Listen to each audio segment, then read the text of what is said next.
Middle east का सिकंदर बनने के लिए ईरान वो हर एक काम कर रहा है जिससे उसका इलाके में दबदबा कायम हो सके। ईरान अब पश्चिमी देशों से सीधे आंख मिलाकर धमकी देने लगा है।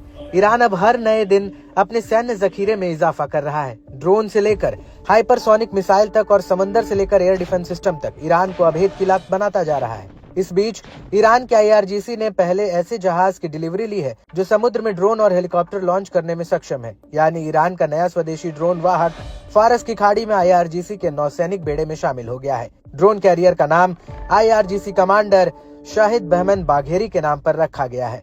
दक्षिणी बंदरगाह शहर बंदर अब्बास में एक समारोह के दौरान बल के नौसैनिक बेड़े में शामिल किया गया।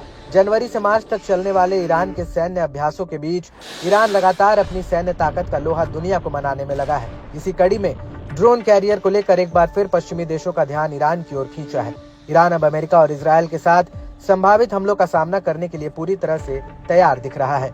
आइए अब ईरान के नए ड्रोन कैरियर की खासियत जान लेते हैं। ये 180 मीटर लंबे रनवे से लैस है जो महासागरों में ड्रोन और हेलीकॉप्टर मिशनों के लिए एक मोबाइल नौसैनिक लॉन्चर के तौर पर काम करता है। इसकी ऑपरेशन लिमिट 22,000 समुद्री मील है। ये UAV के कई स्क्वाड्रन ले जाने, गश्त से लेकर लड़ाकू ड्रोन का इस्तेमाल करने में सक्षम है। ये 1 साल तक ईंधन भरे बिना भी ऑपरेट हो सकता है। हल्के और तेज लड़ाकू जहाजों को लॉन्च करने और अलग अलग प्रकार के लड़ाकू और हेलीकॉप्टर ले जाने में भी सक्षम है। ये कैरियर अलग अलग प्रकार के छोटे विमानों और वायु रक्षा मिसाइलों से जुड़ सकता है। ये छोटी और मध्यम दूरी की वायु रक्षा प्रणालियों के साथ साथ खुफिया उपकरण और एक उड़ान नियंत्रण टावर से लैस है।